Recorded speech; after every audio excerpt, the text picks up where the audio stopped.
Yandere Simulator is supported by the following sponsors.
Something is wrong with me. For as long as I can remember, I've always felt empty, incomplete, like a part of me is missing. This hollow feeling has dominated my life. I've never been able to feel anything else. My world has always been cold, dark, silent. My mother was exactly like me when she was a child, but when she met my father, everything changed for her. He brought warmth and color and life into her world. He made her complete. She told me that one day, I'd meet someone special, just like she did. Someone who would cure me, fix me, save me. I've spent my entire life waiting for that day, dreaming of the moment when I'd meet the person who would complete me. It was the only thing for me to look forward to. It was my only reason to live. And then, one day,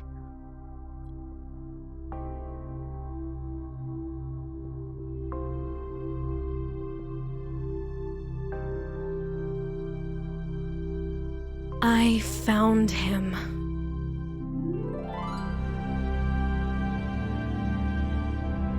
When I met him, something changed inside of me. My world was filled with color and light.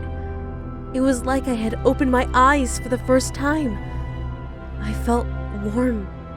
I felt complete. I felt alive.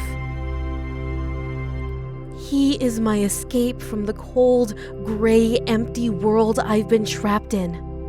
He is the one I've been waiting for, the person I want to spend the rest of my life with. But someone is trying to take him from me.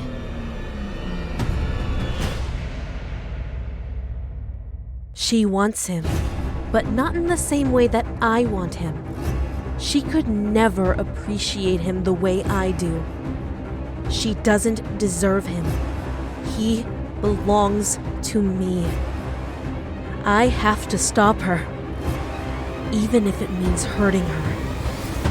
Even if it means killing her.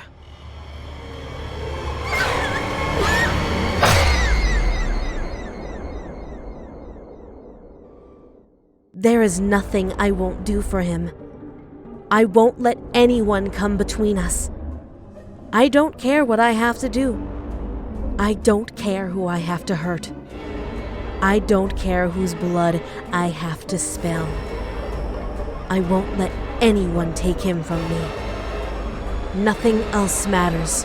No one else matters. He will be mine.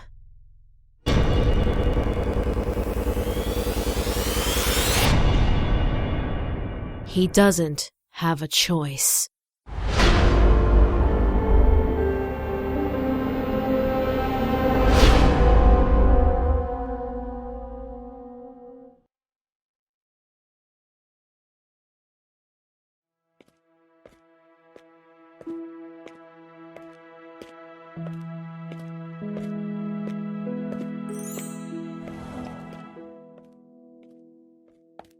Hey, Yanchan. We're trying to rehearse for a play, but the lead actress isn't here. Would you mind filling in for her?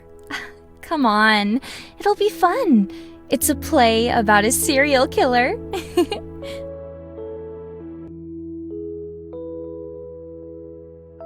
Okay, I'll help. Yay! Come with me, Yanchan.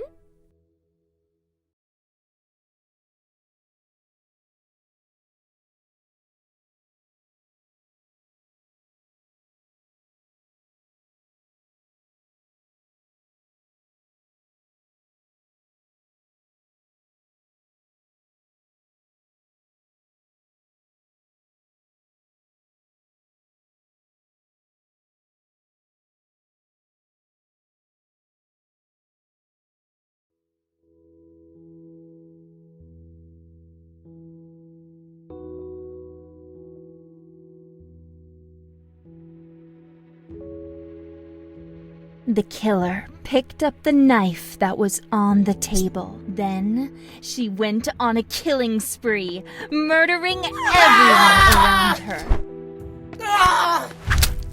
With each kill, she lost more and more of her sanity, and her attacks became more brutal and savage.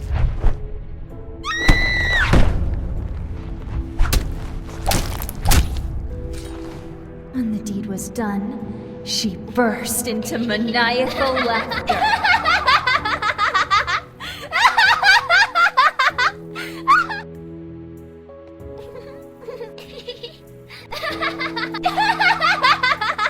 Now that she had calmed down, she was able to proceed to the next phase of her plan.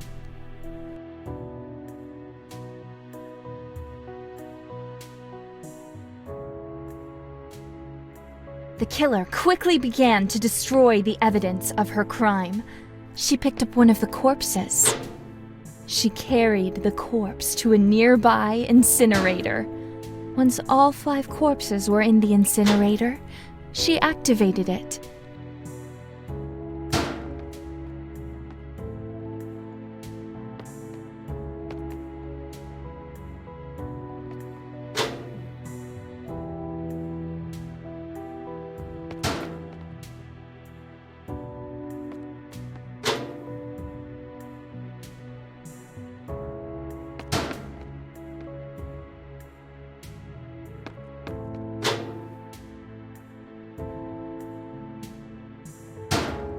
Corpses incinerated, she prepared to clean up the rest of the evidence.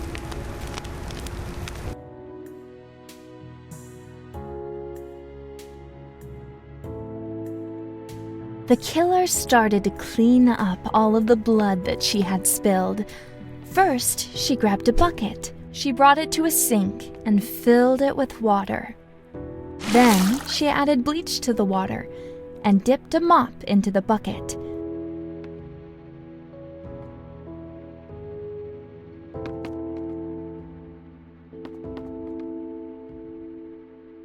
After that, She mopped up every last drop of blood on the ground.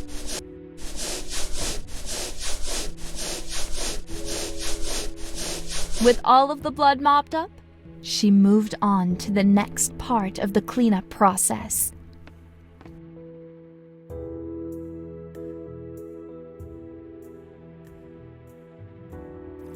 The killer quickly ran to the shower building to clean herself up.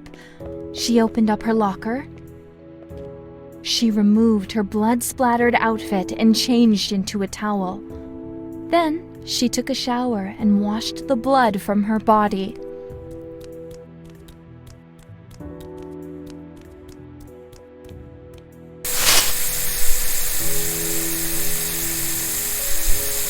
Once she was clean, she returned to the locker and changed into clean clothing. Perfectly clean. Now, nobody would suspect that she just committed murder a few minutes ago.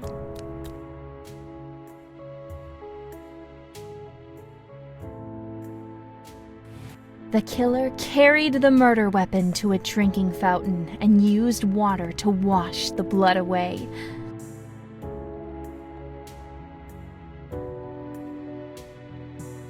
Then, she picked up the clothes that she had worn during her killing spree. She brought the blood-stained clothing to a washing machine, tossed it inside, and activated it, wiping away the last piece of evidence that connected her to the crime. Just thought of something. Instead of cleaning the evidence, she could have just dumped it into the incinerator along with the corpses, you know? Well, guess it works either way.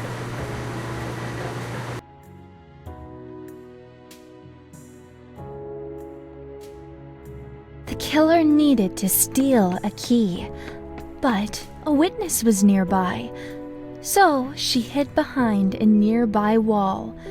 Once she was hidden from view, she performed a creepy giggle.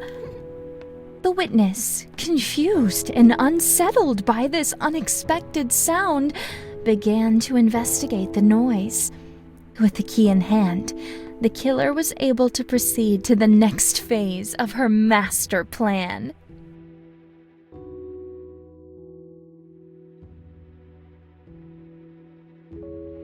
The killer wanted to dispose of a corpse, but witnesses were nearby, so she put on a raincoat, put a tarp underneath the corpse of her latest victim, grabbed a circular saw, and chopped her victim's corpse into pieces.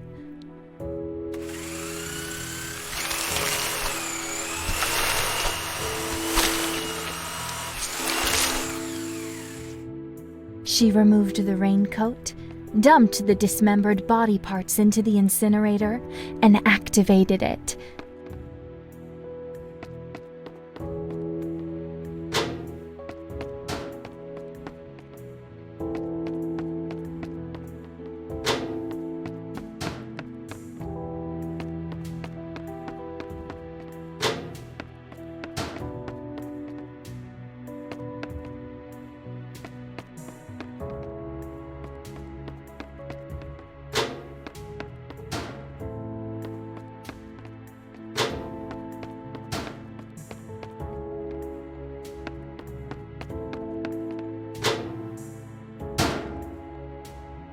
Disposed of a corpse in front of a group of witnesses without raising any suspicion.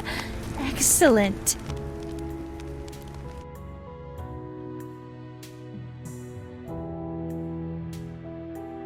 The killer made a mistake. She allowed a witness to see her while she was covered in blood. The killer's reputation was at stake. She spoke to the witness and quickly made up an excuse.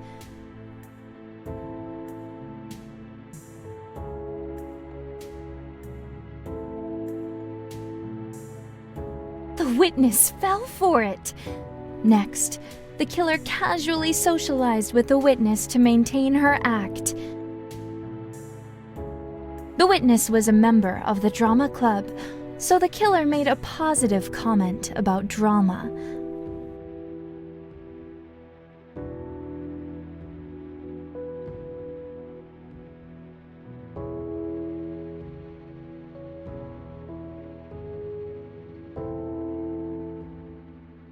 The killer was now on good terms with the witness. Her reputation was safe. For now.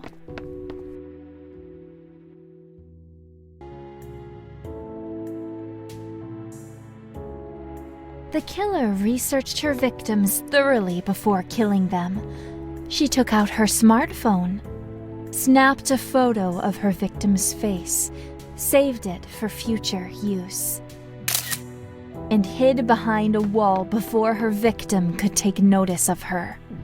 By studying her victim's routine, she could visualize her victim's whereabouts at any point in time. She could even visualize the presence of nearby objects that would be useful for committing murder.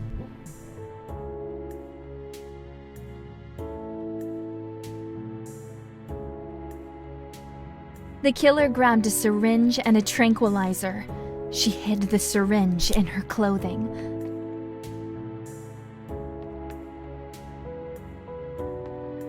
She spoke to her next victim and convinced the unsuspecting girl to follow her into a secluded room.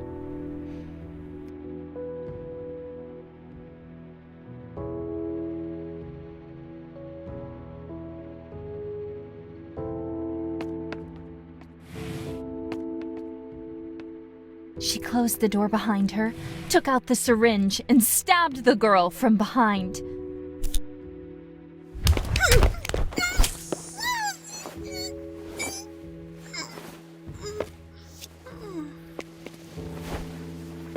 She dragged the girl's unconscious body to a large case and dumped her inside of it.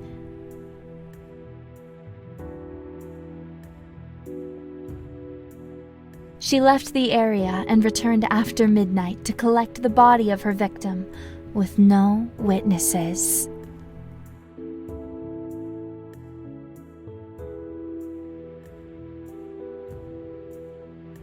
The killer decided to drown her next victim. First, she grabbed some rat poison. Next, she used a giggle to lure her victim away from her food. Then, while her victim was distracted, she put the rat poison into her meal. The killer waited until the victim was puking into a toilet, snuck up behind her, and drowned her.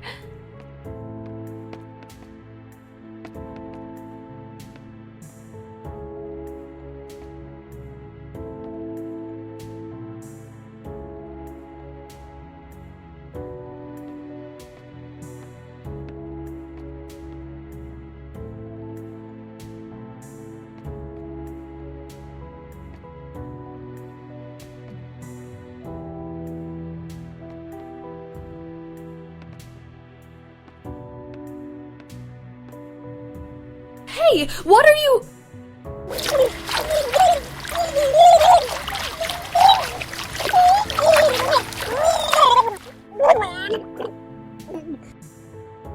If she could manage to find some lethal poison, I guess she could put that in the food instead.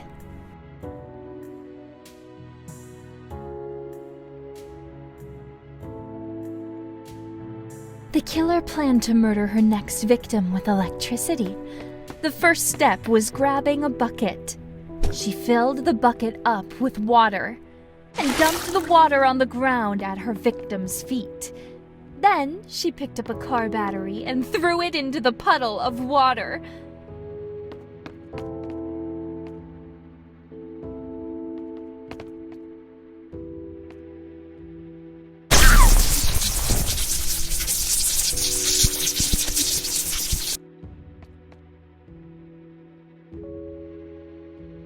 Even as she stood over the corpse of her latest victim, she was already planning her next murder.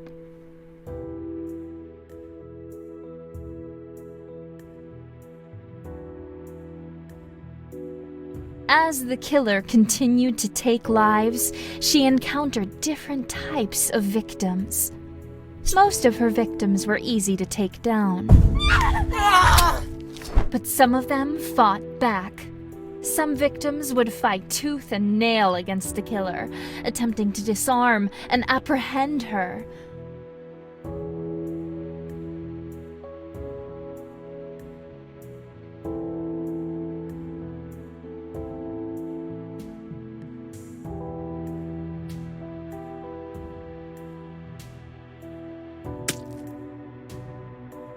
However, she always stood victorious in the end.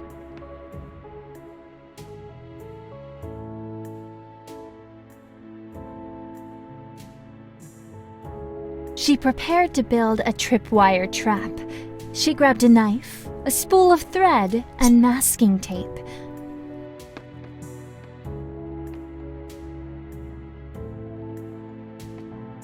Her next victim would die by fire. She grabbed a canister of gasoline and poured it into a bucket. She poured the gasoline into a water cooler and set up the trap.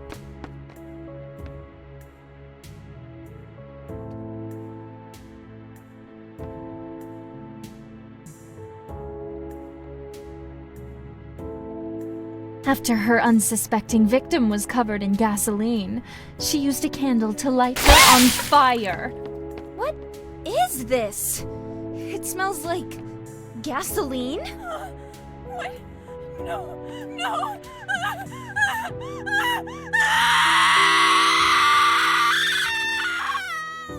She had killed with blades, water, electricity, and even fire itself.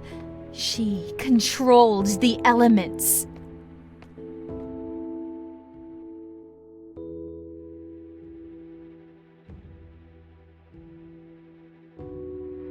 Today, she would eliminate her target and dispose of all evidence without being spotted even once.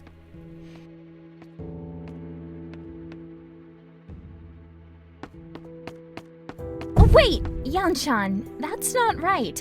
But don't worry, it's okay. We'll just start over and try again.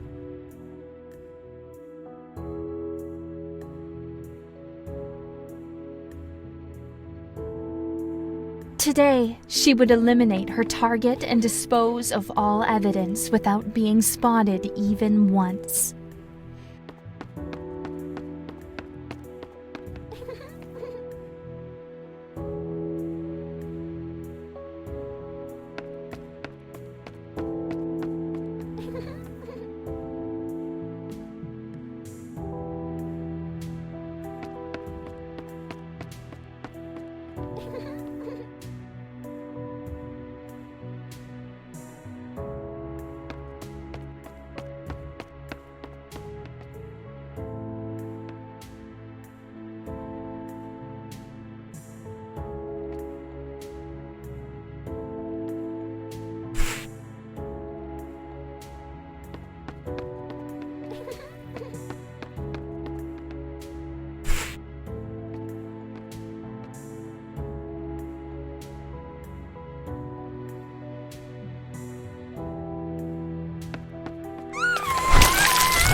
Mission accomplished. There was nothing she could not do. She had become a true master of death. Thanks for your help, Yanchan. Hey, Do I know you? I saw you stalking an upperclassman today. I'm sorry, there must be some misunderstanding. There's no need to play dumb with me. I'm trying to help you. Want some information about the girl he was with? I'm listening. Her name is Osana Najimi. She has a crush on him. She's planning to confess to him next Friday, underneath the cherry tree behind the school. There's a myth that if you confess your love to someone underneath that tree, the person you confess to can't refuse. Why are you telling me this? I would be happy if something bad happened to Osana-chan. I think you might be the right person to give her what she deserves. Who are you? Have you ever heard of Info-chan? An urban legend about a girl who hacks people and sells their dirty secrets to the highest bidder. That's just the tip of the iceberg. I sell a lot more than just blackmail. Are you trying to tell me that you're Info-chan? Do you really expect me to believe that? I've installed an app on your phone. Take a look. How did you do that? That's not something you need to be concerned with. If you do a few small favors for me, I can offer a wide variety of services that should help you eliminate Osana-chan. Everything you need to know is in that app. And what if I don't want anything to do with you? If you're not interested in my services, I won't take it personally. Feel free to ignore me. But don't ignore Osana-chan. You have 1 week until she confesses to your precious senpai. Make her suffer.